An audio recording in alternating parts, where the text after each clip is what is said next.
Selamat siang teman-teman. Selamat siang Romo. Perkenalkan, kami dari kelompok 3 akan mempresentasikan tentang pendidikan religiusitas. Perkenalkan, nama saya Gertrude Brian Gajaya dan teman-teman saya Jessica Chelsea, Gabriel Mahatera Swasti, Katarina Audrey Susanto, dan Michael Nohandika. Bisa di next. Apa yang kalian pikirkan ketika mendengar kata pendidikan religiusitas? Di tengah-tengah kemajemukan dan keberagaman Indonesia, mulai dari agama, suku, budaya, dan bahasa, pendidikan religiusitas diperlukan untuk mengembangkan dan menumbuhkan semangat. Mohon maaf, ini ada yang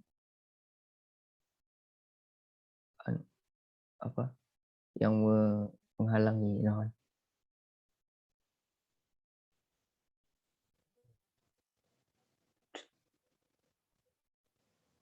Oke, saya lanjutkan. Mohon maaf ada kendala. Mulai dari suku, agama, budaya, dan bahasa. Pendidikan religiusitas diperlukan untuk mengembangkan dan menumbuhkan semangat dialog dan toleransi antar umat, terutama umat beragama, sehingga mampu menjaga kedamaian dan kerukunan hubungan inter dan antar umat beragama. Meskipun begitu, masih terjadi dari berbagai kasus ketidakadilan, kekerasan, kemiskinan, dan hal-hal yang melanggar moral. Hal ini sangat bertentangan dengan pluralitas agama dan budaya yang berdasarkan Pancasila.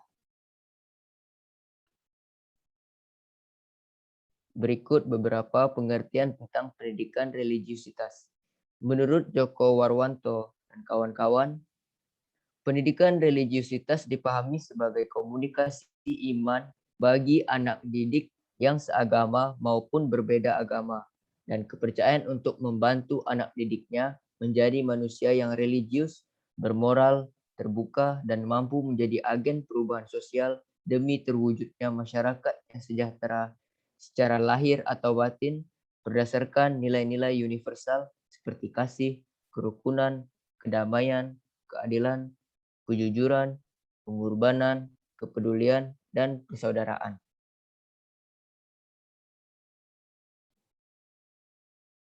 Selanjutnya, menurut Rukianto, pendidikan religiusitas merupakan komunikasi iman antar mahasiswa baik yang seagama maupun yang tidak seagama, sehingga membuat para mahasiswa terbuka pada orang yang beragama lain, tidak berpikiran sempit atau berpusat pada agamanya sendiri.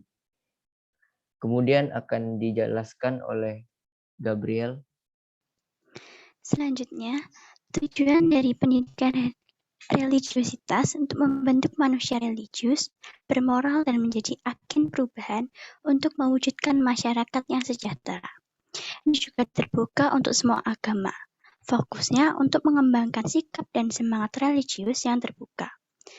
Pentingnya bagi mahasiswa untuk memberikan pengetahuan, pemahaman, dan penerimaan mahasiswa terhadap agama-agama lain. Selanjutnya, dari Matius bab 5 ayat 17-18. Untuk itu Yesus berkata, "Janganlah kamu menyangka bahwa aku datang untuk meniadakan hukum Taurat atau kitab para nabi. Aku datang bukan untuk meniadakannya, melainkan untuk menggenapinya.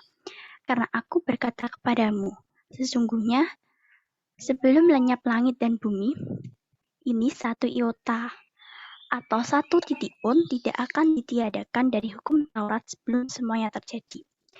Di sini, dari ayat ini, dikatakan bahwa Yesus telah memberikan contoh kepada kita bahwa pentingnya sikap toleransi terhadap antar umat beragama.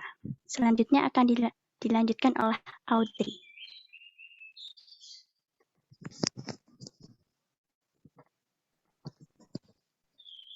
Pendidikan religiusitas pada bab ini itu dilihat melalui gejala agama. Gejala agama itu berarti suatu fenomena yang bisa dirasakan dengan indera dan merupakan fakta, kenyataan, atau kejadian. Jadi apabila disimpulkan, gejala agama juga dapat kita katakan sebagai suatu kegiatan yang mungkin kita lakukan dalam sehari-hari atau hal-hal yang bisa kita lakukan atau orang lain lakukan. Unsur pokok agama menurut beberapa orang, unsur pokok agama itu terdiri dari 4 hal. Yang pertama, sistem ajaran kepercayaan. Sistem ajaran kepercayaan memiliki arti, pedoman, dan tuntutan dalam hidup, dan mengandung larangan dan kewajiban dari Tuhan. Yang kedua itu ada sistem kultus kebaktian. Maaf jika ada typo. Pada sistem kultus kebaktian, bentuk pengungkapan hidup beriman dengan melakukan upacara kebaktian atau ibadat. Jadi para pengikut agama mengungkapkan keberagamaan mereka dengan mengikuti kebaktian dan ibadat dari agama mereka. Contohnya itu ada ekaristi atau beribadah di masjid bagi umat muslim. Lanjut.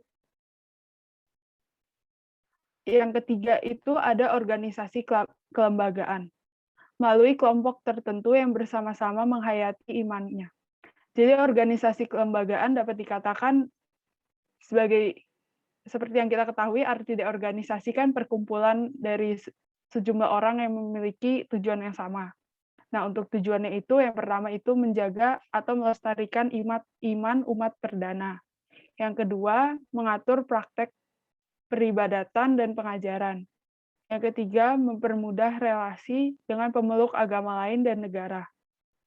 Contohnya itu ada Majelis Ulama Indonesia atau yang sering disebut MUI, Persatuan Gereja Indonesia PGI, dan Konferensi Wali Gereja Indonesia KWI. Untuk contoh kegiatan dari organisasi kelembagaan itu, misalnya Majelis Ulama Indonesia atau itu kan mewakilkan masyarakat Muslim, lalu mereka bisa mengadakan rapat bersama umat beragama lain atau pemimpin agama-agama lain untuk membahas misalkan tentang isu-isu dari perbedaan agama yang seringkali menjadi konflik di negara kita. Yang keempat adalah amal bakti, di mana umat beragama sebagai suatu institusi yang mengarahkan pengikutnya untuk bisa membangun relasi sosial dengan sesama manusia. Relasi terwujud dalam kehidupan amal bakti. Jadi agama mengajarkan kita untuk melakukan amal bakti kepada sesama yang membutuhkan. Contohnya adalah karya pendidikan, kegiatan amal di rumah sakit, panti asuhan, dan sebagainya. Lanjut.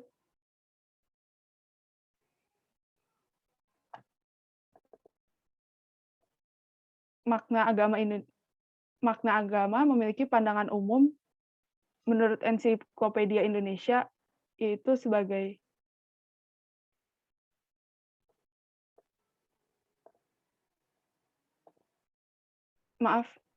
pandangan agama memiliki arti untuk bersifat atau keadaan tidak pergi, tetap lestari, kekal, dan tidak berubah menurut E.D. Hasan Syadili. Dan menurut sumber buku religiusitas, pendidikan religiusitas, agama adalah pegangan atau pedoman untuk mencapai kehidupan kekal. Setiap orang dapat memandang agama dengan pengertian yang berbeda. Misalkan ada orang yang menganggap agama sebagai kepercayaannya, ada juga yang menganggap agama hanya sebagai rangkaian ibadat atau doa, ada juga yang menganggap sebagai realitas yang mengatasi dirinya. Hal yang dapat saya simpulkan dari buku religiusitas, pendidikan religiusitas, yang pertama itu agama adalah jalan menuju keselamatan, di mana agama bersifat duniawi dan bentuknya itu mengangkat manusia ke atasnya.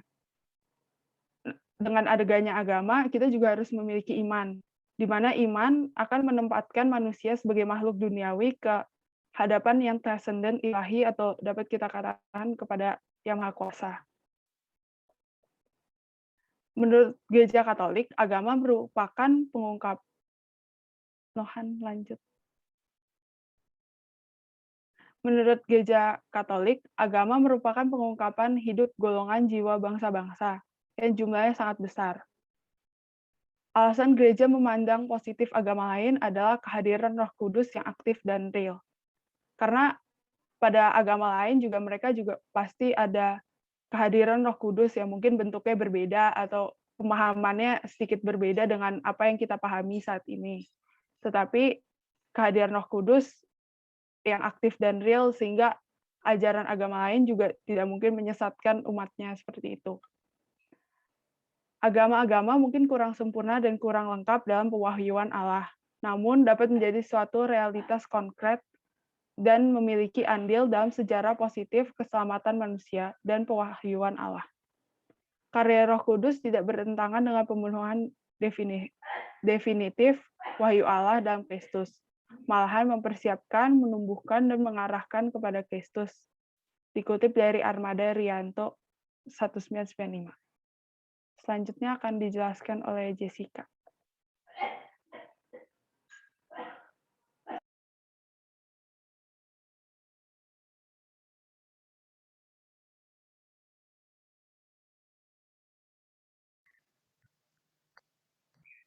Maaf sebelumnya, Jessica-nya kelempar dari room. Jadi Dilewatin dulu atau? Jadi saya lanjutkan aja. Oke. Yang selanjutnya religiositas. Yang pertama, arti religiositas. Religiositas berasal dari kata reliagre yang berarti terus-menerus berpaling. Reliagre artinya selanjutnya memilih kembali. Reliagre yang artinya mengikat kembali. Nah, religiositas ini merupakan suatu yang mengartikan bahwa manusia mampu memahami transenden, hal yang di luar dan mampu mengatasi dirinya dan mampu menjangkaunya. Transenden yang dialami manusia terjadi pada tingkatan alamiah, yaitu pengalaman dari lingkungan dunia, dan supra-alamiah, yaitu pengalaman yang tidak berasal dari lingkungan dunia atau pengalaman religius. Secara singkat, religiositas berarti perasaan dan kesadaran akan hubungan dan ikatan manusia dengan Allah.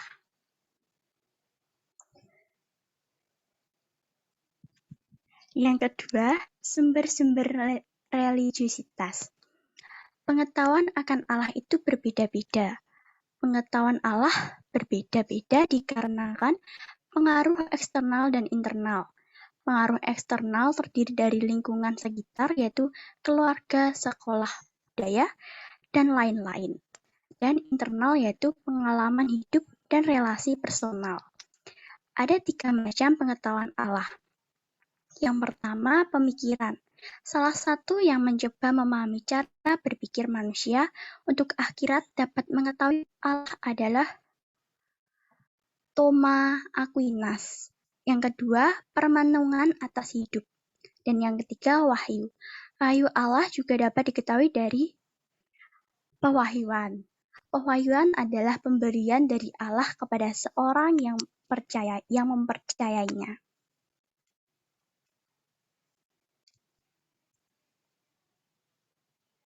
Selanjutnya, apakah Jessica sudah balik?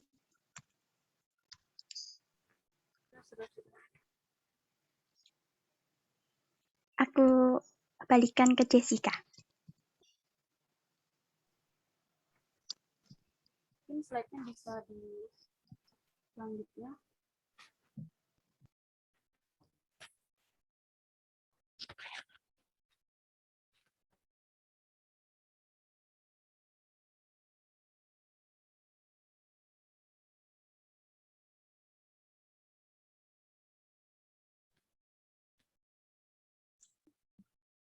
Jessica di-unmute dulu.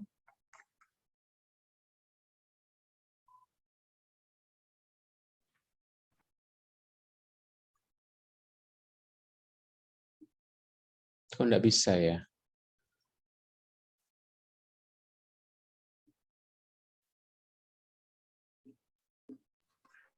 Permisi Romo, di tempat saya slide-nya belum di next.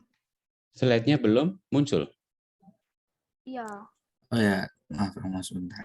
Tadi saya diputus-putus. Maaf. Halo.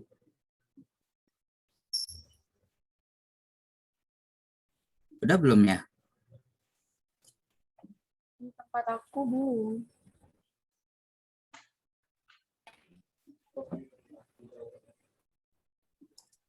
Ayolah. Nah. Sudah? Ya. Baik, terima kasih Gaby. Selanjutnya saya akan menjelaskan mengenai makna dari religiusitas. Sebelumnya maaf apabila di tempat saya sedikit berisik. Oke. Akibat dari pengalaman religius, manusia berorientasi dan mengalami perubahan. Jadi perubahan-perubahan yang terjadi itu seperti kesadaran akan keberdosaan yang membawa pada pertobatan sejati, kemauan untuk mengabdikan diri kepada Allah, serta memperoleh panggilan hidup yang baru.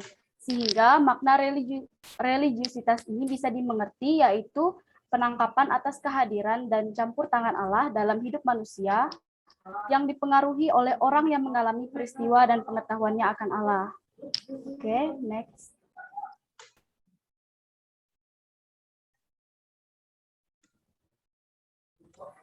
Adapun religiusitas dewasa ini, salah satu hal yang paling mendasar dari makna religiusitas adalah keterahan sikap hati atau batin. Menurut Blaise Pascal, yakni cita rasa yang mencakup totalitas kedalaman pribadi manusia. Karena itu, pada dasarnya religiusitas lebih dalam daripada agama yang cenderung resmi dan formal. Namun, agama itu sendiri juga tidak boleh lepas dari adanya religiusitas, terutama kalau religiusitas sudah berkembang menjadi iman. Dengan begitu, terbentuklah manusia yang beriman.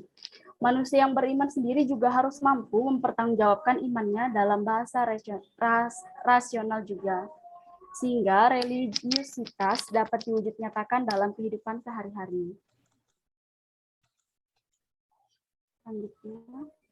Nah, di sini ada perbedaan religiusitas dengan agama. Lihat dari aspeknya, religiusitas ini lebih ke personal manusia itu sendiri, seperti hati nuraninya dan kedalaman lubuk hati. Dan contohnya tuh seperti hormat bakti manusia kepada Tuhan dan hikmatnya menghadapi Tuhan itu seperti apa. Sedangkan agama itu lebih bersifat formal dan yuridis atau lebih ke hukum. Contohnya itu seperti kelembagaan, kebaktian, organisasi, peraturan, dan hukum.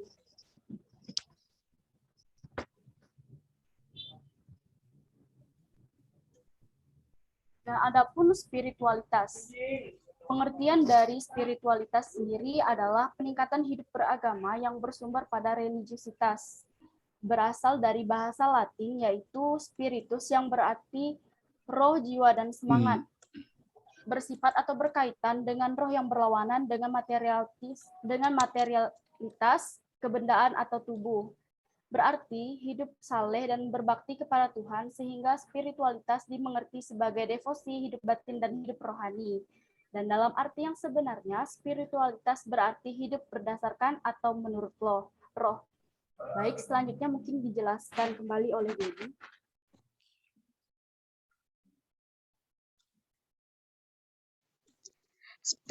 Spiritualitas dewasa ini. Spiritualitas berarti hidup dari kekuatan roh. Spiritualitas dapat diwujud nyatakan dalam tindakan dan pergaulan masyarakat. Walaupun spiritualitas muncul dari kesadaran hati, kekasannya justru terdapat dalam hubungannya dengan dunia luar, sehingga orang bisa berbicara mengenai suatu spiritualitas sekular. Ciri khasnya adalah keterbukaan untuk yang lain, baik masyarakat maupun agama-agama yang lain.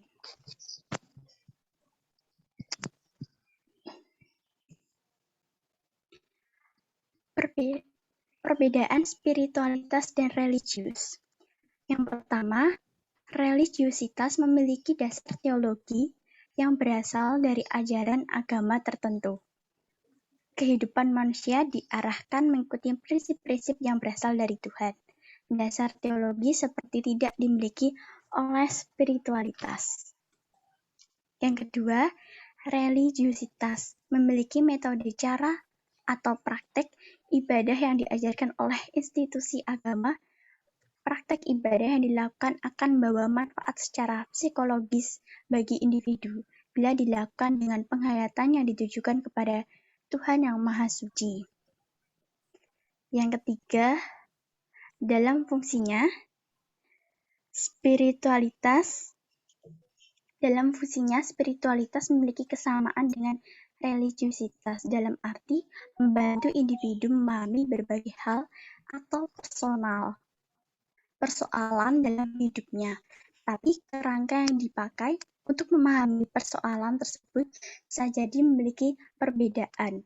Dalam religiusitas, karena terdapat dasar-dasar teologi, pedoman, dan panduan-panduan dari agama, maka telah Oh, tadi terdapat. kelas. Ya sudah saya buka. Udah.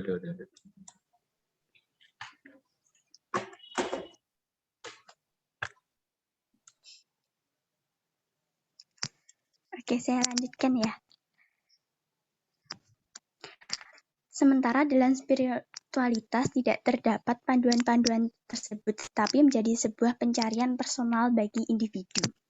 Yang keempat, konsep spiritualitas hanya mencakup poin ketiga di atas, tapi bila mengacu kepada pendapat Hildekaka maupun manajemen, maka dalam konsep religiusitas perlu ada ketiga poin tersebut.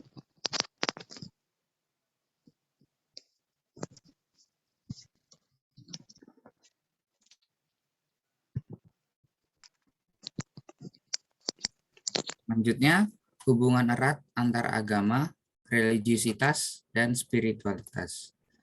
Ritual sungguh bermakna. Apabila ritual tersebut melahirkan kekuatan spiritual yang bisa menggerakkan seorang individu ke arah yang lebih baik, sehingga hidupnya tidak mengalir saja bersama waktu. Ritual menjadi magnet gravitasi bagi kehidupan kita. Dengan demikian, agama, religiusitas, dan spiritualitas benar-benar hidup di dalam pribadi karena ritual bersatu di dalamnya.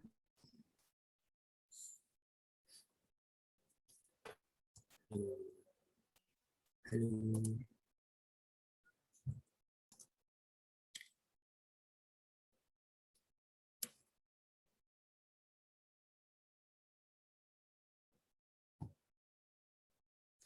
Jadi, dari semua yang sudah kami presentasikan, saya akan dapat disimpulkan bahwa agama, religiusitas, dan spiritualitas saling berhubungan dengan erat. Ketiga hal tersebut saling melengkapi satu sama lain. Terima kasih atas perhatian kawan-kawan. Mohon maaf bila banyak ada kendala. Selanjutnya dibuka sesi pertanyaan. Romo.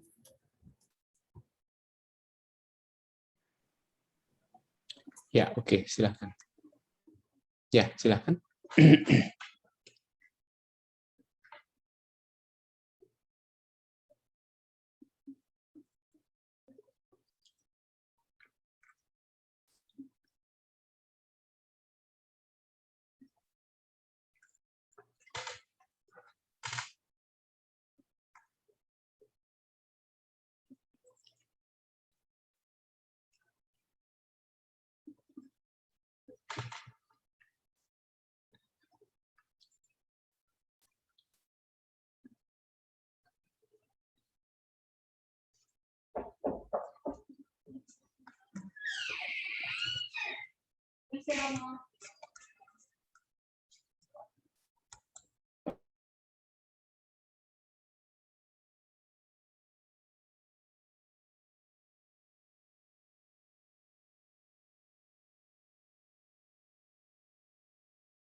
Apakah ada pertanyaan?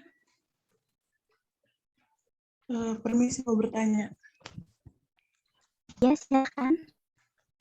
Tadi dikatakan itu bahwa pada dasarnya religiusitas itu lebih dalam daripada agama yang cenderung resmi dan formal.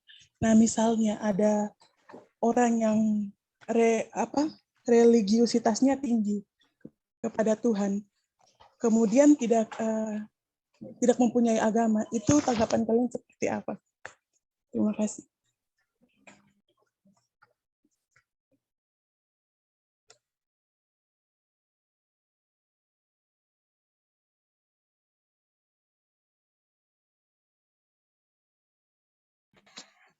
Apa ada pertanyaan yang lain?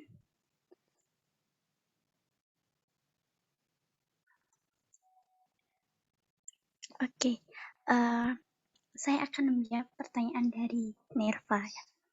Jadi kan ditanyakan bahwa gimana kalau misalnya dia punya religiusitas tinggi tapi tidak punya agama. Mungkin orang tersebut emang masih bisa kayak tahu tentang apa itu toleransi, apa itu berbagi kepada sesama, saling tolong-menolong, tapi dikatakan tadi bahwa ketiga itu saling berhubungan dan sangat erat, jadi tidak bisa dipisahkan. Artinya bahwa pasti ada kekurangan, maksudnya dia misalnya agama ini kan ada kayak dasar-dasar apa yang mendalami dengan Tuhan, terus kayak ada kitab suci yang perlu didalami. Mereka tidak tahu itu dan tentunya mereka berhubungan dengan sesama pun bisa, tapi kayak lebih ke tulus atau enggaknya mungkin berkendala di situ. Atau misalnya ya dari saya seperti itu, mungkin kalau anggota yang lain bisa menambahkan. Terima kasih. Terima kasih, Gabriel.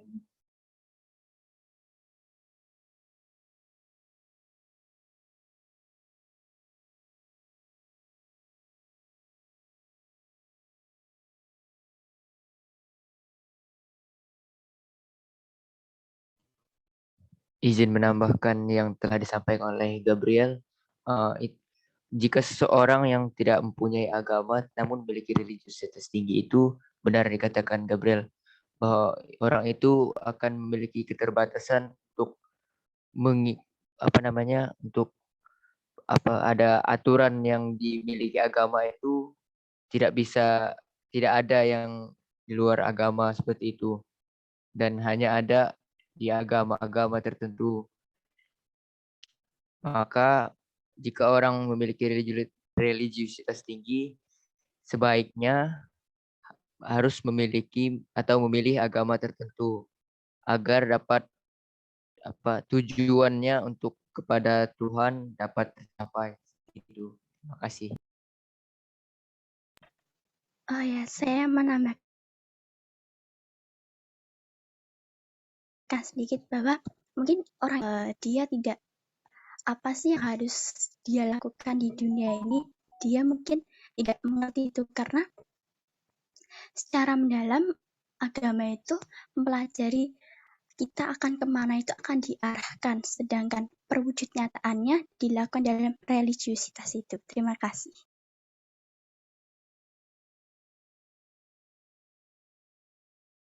Oke, terima kasih Brian dan Gabriel.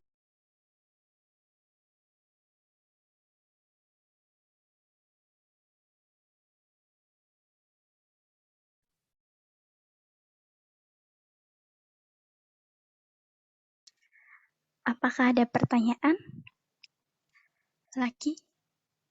Kalau tidak, saya kembalikan kepada Romo. Apakah Romo ingin menambahkan atau menanggapi? Oke, baik. Terima kasih untuk kelompok 3. Oke,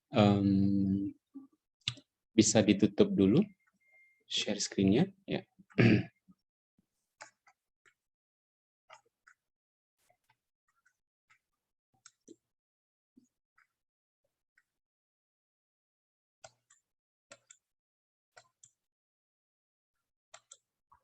Ya, oke, terima kasih untuk kelompok 3 ya untuk penjelasannya mengenai pendidikan religiusitas, lalu perbedaan antara agama, religiusitas, dan spiritualitas. Oke.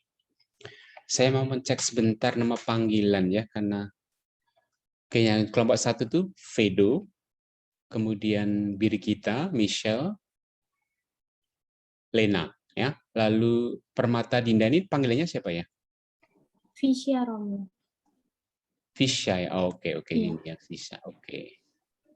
Yang lain betul ya. Jadi Fedo, Fisya, Birgita, Michelle, Lena, betul ya? Romo.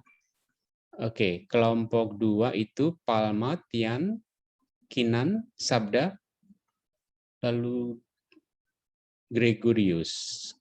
Gregorius itu siapa panggilannya ya?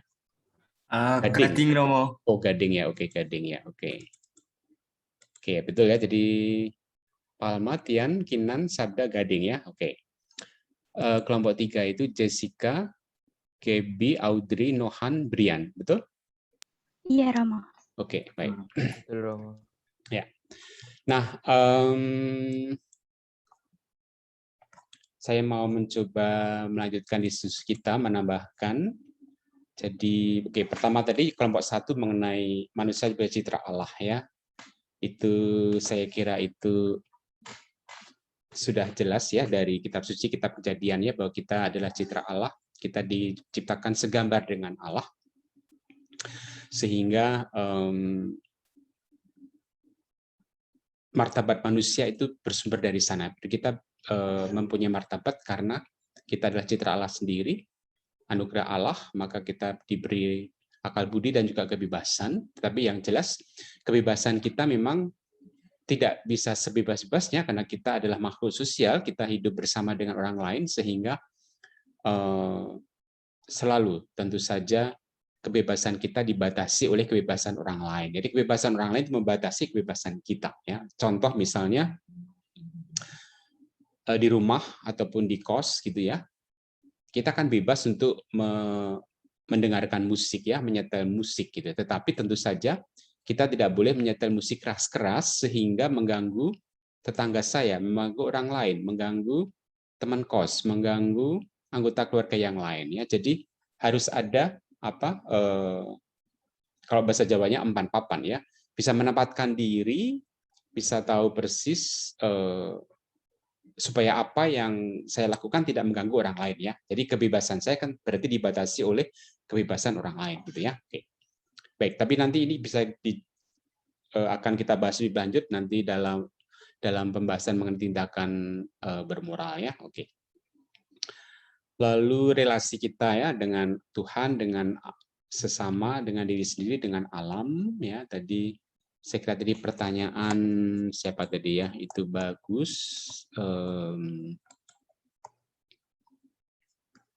Jadi masa pandemi ini bagaimana cara kita ya secara konkret untuk memperbaiki relasi kita dengan Tuhan. Memang katakanlah pandemi itu kan karena manusia merusak alam ya. Itu salah satunya karena kerusakan alam. Sehingga lalu terjadi pandemi, lalu ya relasi kita dengan Tuhan juga menjadi katakanlah rusak begitu ya. Nah, bagaimana kita perbaiki? Tentu lalu kita mulai perlu memperhatikan alam kembali ya, merawat lingkungan alam, lingkungan hidup kita, juga relasi dengan sesama. Nah, dalam hal ini itu nanti kita akan membahas lebih lanjut dalam dokumen Laudato Si ya, itu nanti kelompok berapa ya yang akan membahas mengenai moral lingkungan hidup ya. Jadi moral lingkungan hidup itu kelompok 13, kita bahas lebih lanjut bagaimana usaha-usaha kita yang bisa kita lakukan nanti untuk bisa merawat lingkungan hidup sehingga lalu relasi kita dengan Tuhan, sesama, dan diri sendiri juga bisa menjadi baik kembali ya. Oke. Lalu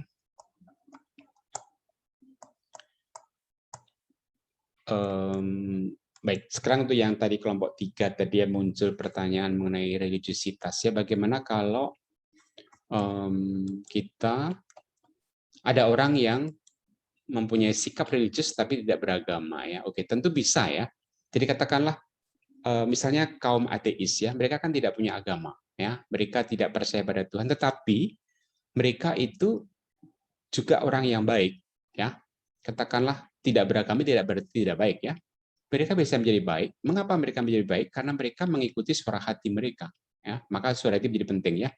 Roh Kudus itu kan berkarya. Gereja menegaskan, mengakui bahwa Roh Kudus berkarya di luar gereja, berkarya di dalam diri semua orang. Maka orang yang ateis pun juga bisa baik kalau mereka mengikuti suara hati mereka. Mereka juga bisa menjadi baik kalau mereka juga melayani sesama, memperhatikan sesama, membantu sesama, dan seterusnya. Sehingga, nah, religiusitas itu kan lebih pada tadi dikatakan, dijelaskan bahwa religiusitas itu adalah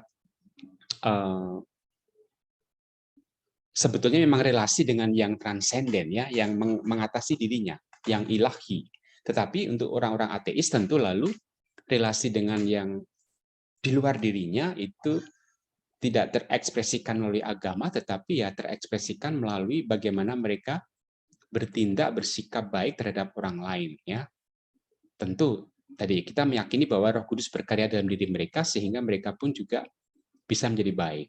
Maka mereka bisa juga menjadi makhluk religius, makhluk yang katakanlah menghormati orang lain meskipun tidak mengakui Tuhan ataupun lalu tidak beragama begitu ya. Tetapi sebetulnya mereka juga digerakkan oleh sesuatu yang di luar dirinya sehingga lalu mereka juga bisa berbuat baik begitu ya. Oke.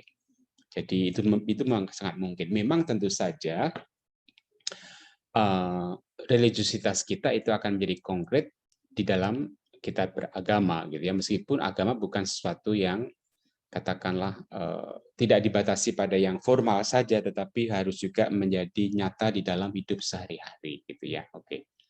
Lalu spiritualitas itu kan lebih pada cara bertindak kita ya, bagaimana misalnya saja spiritualitas itu yang jelas kita sebagai murid Kristus itu spiritualitas kita adalah cara bertindak mengikuti Yesus, meneladani Yesus begitu ya. Oke. Nah, kalau untuk teman-teman yang misalnya pernah belajar di De Brito, di Loyola ya, di yang sekolah-sekolah Yesuit itu tentu lalu teman-teman diajarkan spiritualitas Ignatian ya. Spiritualitas Yesuit itu juga menjadi nyata beberapa 2 minggu lalu ya, saya jelaskan mengenai tujuan hidup adalah untuk memuliakan Tuhan, ad maiorem Dei gloriam. Nah, itu adalah demi lebih besarnya kemuliaan Tuhan, itu salah satu spiritualitas Ignatian ya, yang bisa menjadi cara bertindak kita juga begitu ya. Oke.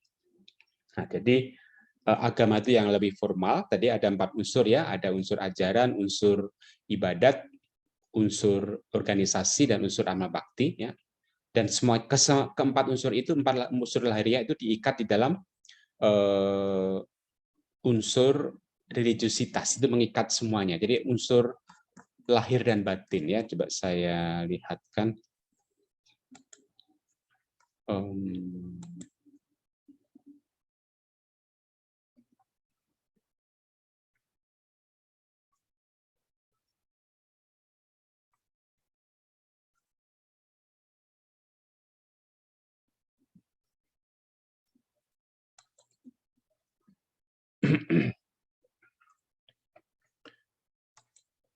Jadi agama itu lebih pada yang formal, tetapi diikat di dalam unsur religiusitas itu mengikat dari keempat unsur lahiriah tadi. Kemudian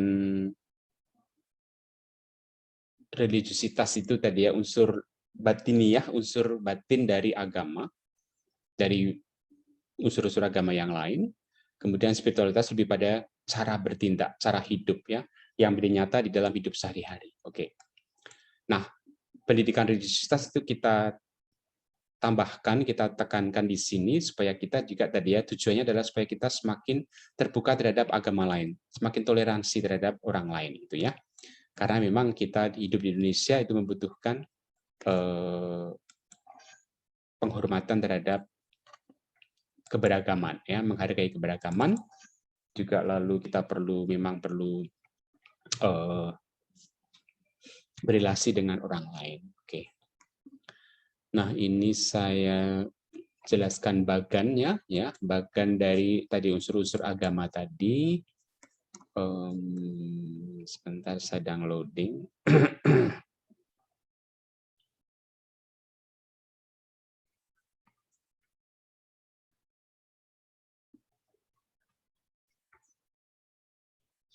lama ya, oke. Tetapi yang jelas bahwa unsur-unsur agama itu ada 5 ya, 4 tadi yang lahiriah, 1 yang batiniah gitu ya, oke. Baik, ya ini yang mau saya jelaskan.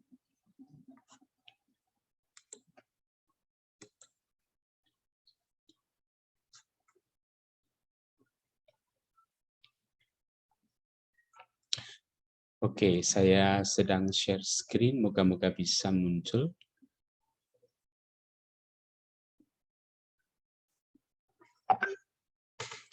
Oke, jadi unsur pokok agama itu kan ada 5, yaitu unsur lahiriahnya itu 4, yaitu sistem ajaran, ya, ajaran gereja misalnya, lalu ibadat, kebaktian, kemudian organisasi, lalu ada amal bakti. Nah, semuanya diikat oleh religiusitas ya. Oke.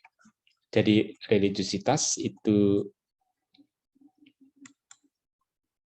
mengikat keempat unsur lahiriah agama. Jadi setiap agama itu mempunyai 4 unsur lahiriah, tapi juga diikat oleh religiusitas yang mengikat unsur batin dari agama itu ya.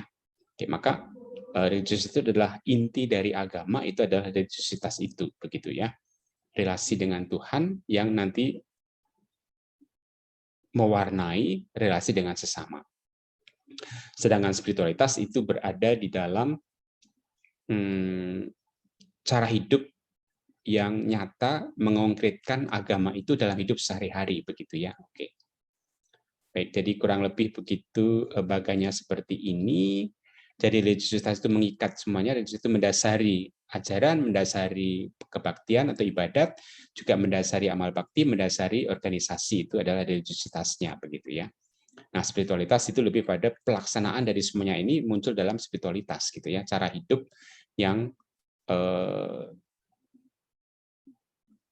berdasarkan pada spirit, itu Roh Kudus yang menggerakkan kita, gitu ya. Oke, maka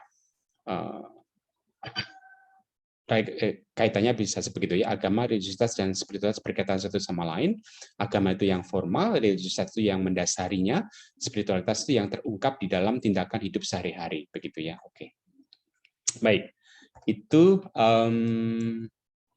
apakah masih ada pertanyaan berkaitan dengan tadi manusia citra Allah, relasi kita dengan Tuhan, sesama, diri sendiri, dan alam, lalu juga pendidikan religiusitas itu yang lebih pada mencoba menganalisis agama, unsur-unsurnya, lalu religiusitas yang mengikat seluruh unsur lahiriah di dalam agama, lalu spiritualitas yang mencoba mengungkapkan apa yang menjadi iman kepercayaan kita, itu terungkap di dalam spiritualitas kita, cara hidup kita, cara bertindak kita. Oke. Silahkan kalau ada pertanyaan. Izin bertanya, Romo. Brian, ya. Mengenai yang seorang yang memiliki religiusitas namun tidak memiliki agama, Romo. Di negara kita Indonesia ini kan, Romo, wajib memilih atau mengikuti salah satu agama ya, Romo. Jika tidak ada mengikuti salah satu agama di negara kita, gimana ya, Romo? Itu tidak dianggap atau bagaimana? Terima kasih ya, Romo. Ya, baik. Oke. Nah, tentu saja di negara kita memang mewajibkan orang beragama, 6 agama itu. Nah, sekarang ini boleh orang mempunyai kepercayaan ya, maka lalu dalam KTP saya kira tidak lagi hanya 6, tetapi orang bisa menyebut kepercayaan, begitu ya. Saya kira begitu ya. Itu aturan yang baru ya. Dulu hanya 6 itu, maka yang kepercayaan biasanya lalu harus memilih salah satu 6 dari 6 agama, tapi sekarang kepercayaan sudah bisa tercantumkan dalam KTP. Nah, ya memang karena itu adalah hukum di negara kita, wajib mempunyai agama ataupun kepercayaan, sehingga kalau tidak punya agama ya tidak bisa, katakanlah tidak dianggap ya di Indonesia, ya mau tidak mau harus punya agama. Karena itu adalah kita kan Pancasila ya, sehingga lalu Pancasila yang pertama, ketuhanan yang Maha Esa, itulah mewajibkan kita semua mempunyai agama. Sehingga yang tidak punya agama memang boleh dikatakan ya tidak diakui. Maka gini, meskipun saya yakin sebetulnya mungkin ada banyak orang ya tidak agama KTP saja. Nah, itu termasuk yang ateis KTP sebetulnya tidak beragama, tetapi karena memang diwajibkan, maka dalam KTP disebutkan agama tertentu, tetapi sebetulnya dia tidak mempraktekkan ataupun bisa jadi juga ateis ya. Itu pasti ada ya, tetapi secara formal resmi dalam KTP lalu pasti tercantum agama tertentu, tetapi bisa jadi dia sebetulnya sudah meninggalkan agama, ateis, tidak percaya dan seterusnya, lalu ya oke, itu bisa jadi ya. Itu saja sih, jadi katakanlah ya secara formal memang mencantumkan agama, meskipun secara katakanlah hidup faktanya itu lalu tidak beragama, itu juga bisa ya, meskipun lalu dia juga punya religiositas gitu ya. Oke, begitu ya. Oke, baik, terima kasih Romo. Oke, ada pertanyaan lain?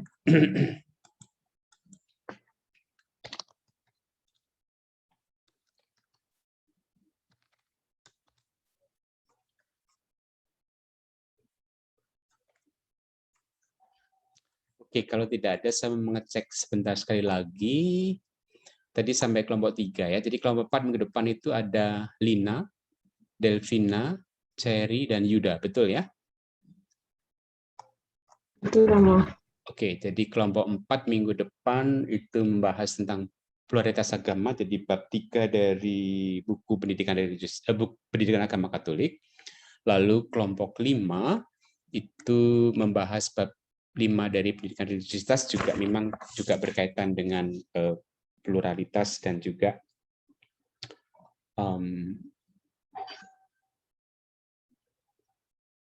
tentang dialog antara agama ya. Oke, baik.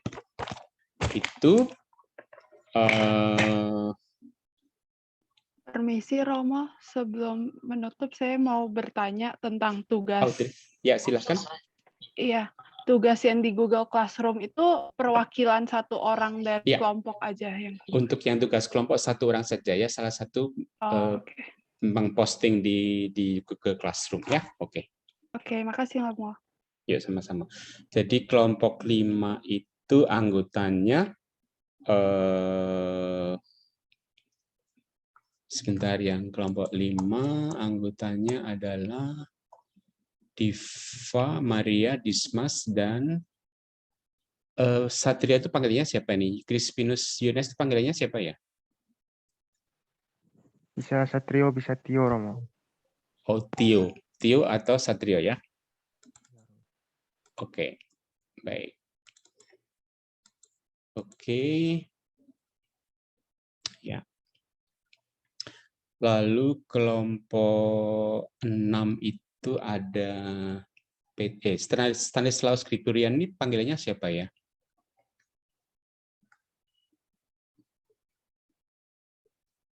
Ada enggak orang? Romo. Ori panggilannya Romo. Oh, Ori ya. Oke, baik. Oke, ini Ori. Lalu Teresia Advent panggilannya? Tere, Romo. Tere, oke. Ludovika itu Vika ya. Lalu Rizko. Oke, betul ya. Iya, Romo. Itu kelompok 6. Kelompok 7 itu ini siapa? Yuda ya. Stanislaus Paramayuda. Rama, Romo. Rama. Oh, Rama. Oh ya Rama ya, dari Parama ini ya. Oke, Rama. Kemudian Ayub, betul ya. Intan, Fidel. Fidelia itu Fidel ya. Kalau Angela Stio, Wulan itu Angel atau Wulan, begitu ya? Iya, Romo. Oke. Iya.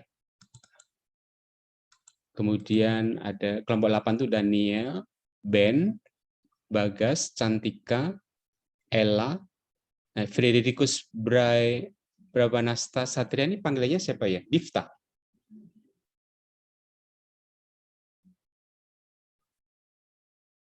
Ada enggak? Betul, Difta?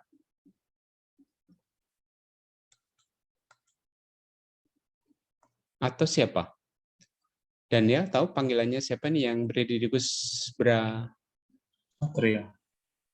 Oh, Satria ya. Oke. Baik, lalu kelompok 9 itu Pipin, Ivana, Angel, Nerva, dan Clarencia. Panggilannya Clarencia gitu ya? Atau? Enca, Romo. Enca. Oh, oke. Iya, Romo. Enca ya, oke. Lalu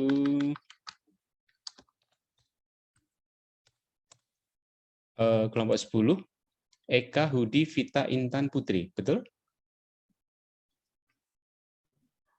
Iya, Romo. Betul ya.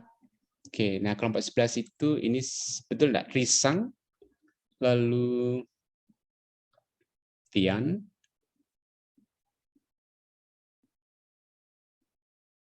Maria Bonita siapa ya panggilannya? Rafael Bram, lalu Damara, Monica Natania. Itu panggilannya siapa saja nih? Risang, betul Risang ya? Atau? Agni, Romo. Oh, Agni, oke, maaf. Agni, terus Maria ini siapa? Maria Adelia? Itu Adel, Adel, Romo. Romo. Adel, oke. Kemudian Maria Bonita? Sharon, Romo. Serin. Sharon. Sere. Sharon, Romo. Seren. S-H-E-R-E. Ya. Oh, Seren. Oke, Seren, oke. Lalu Rafael, Bram?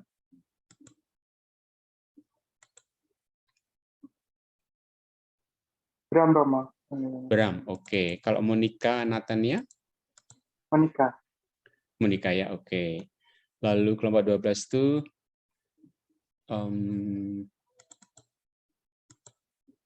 Diptia, Verena, Felixia, Alexander Bintang, Francisca Felicia. Ini panggilannya siapa saja ya? Diptia, betul? Marcela, Romo. Oh, Marcela, maaf. Marcela, terus Verena Florentin? Serena, Romo. Verena, Felixia Naris? Felix. Felix, oke. Alexander Bintang? Bintang, Romo. Bintang. Francisca Felicia? Feli, Romo. Feli, oke. Terima kasih. Kelompok 13. Nicholas Malvin itu Niko ya. Niko, lalu Michael, Bagas, Kilian, dan Evi. Atau betul enggak? Niko, betul? Betul, Romo. Niko. Terus Michael? Bagas, Romo. Oh, sebentar. Yang Michael Jovantio siapa? Oh, Tio ya? Oh, Michael, Romo. Michael. Oh, ini Michael. Oke, kalau Bagas ya. Oh. Kalau Kilian ya, betul ya, Kilian ya. Lalu Marcelina Evi?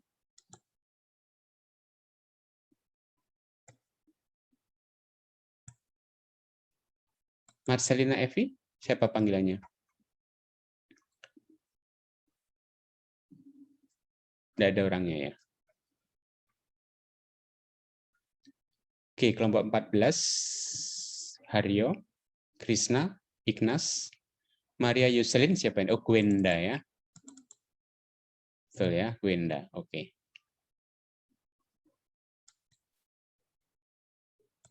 Ignas, betul ya, Ignas ya. Betul, Romo. Oke. Ini kurang Marcelina Evi, panggilannya siapa ya? Ada yang tahu?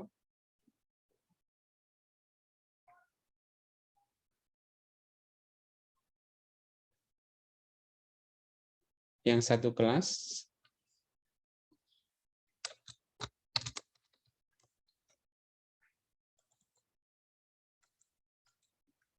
Oke, belum ada ya yang tahu? Oke, baik. Nanti minggu depan semoga ada ya. Oke, baik. Terima kasih teman-teman semuanya untuk presentasi kelompok 1, 2, 3 untuk diskusi kita. Ya, saya harap nanti silahkan bisa kita hidupkan lagi, lebih hidup lagi ya pertanyaan-pertanyaan supaya lebih banyak lagi, supaya bisa diskusinya lebih hidup ya. Oke. Kita tutup dengan doa kelompok 3 ya. Oke, yuk.